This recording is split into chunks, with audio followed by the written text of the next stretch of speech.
दर्शन channel पर आप सभी का एक बार फिर से स्वागत और अभिनंदन।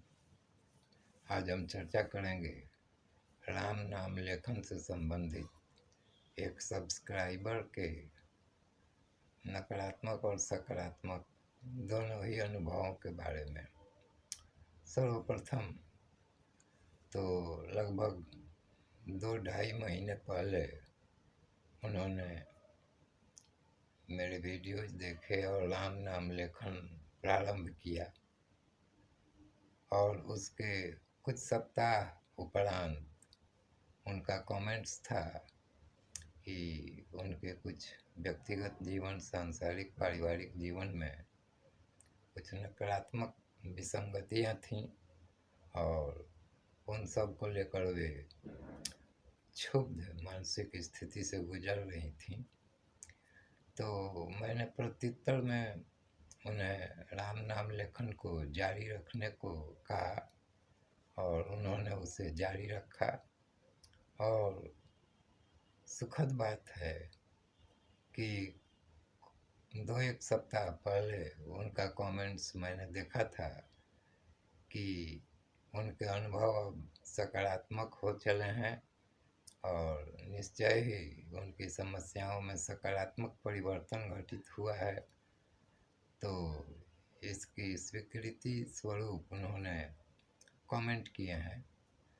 हालांकि उनकी भाषा महाराष्ट्र की मराठी है और मैं मराठी भाषा नहीं समझ सकता हूँ अच्छी तरह से, थोड़ा बहुत उसका भाव मैं समझ लेता हूँ और उन्हें जो समुचित प्रत्युत्तर होता है वह मैं देता रहता हूँ।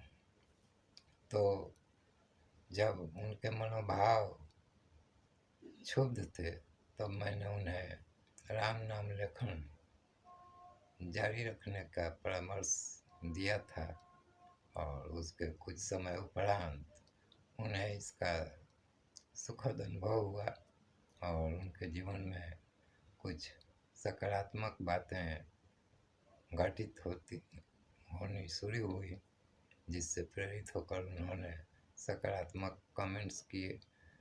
तो सज्जनों, इस प्रसंग की चर्चा इस हेतु से मैं कर रहा हूँ ताकि अन्य कोई भी राम नाम लेखन में संलग्न सज्जन अगर प्रारंभ में कुछ समय तक अपनी परिस्थितियों में नकारात्मकता से क्षोभ का अनुभव करते हैं तो वे कुछ समय तक और राम लेखन में संलग्न रहें, राम नाम लेखन में संलग्न रहें तो प्रभु श्री राम की कृपा से उनके जीवन में भी कुछ सकारात्मक अवश्य परिवर्तन घटित होंगे और इन सब का अनुभव राम नाम लेखन में संलग्न व्यक्ति कर सकते हैं। इस विषय में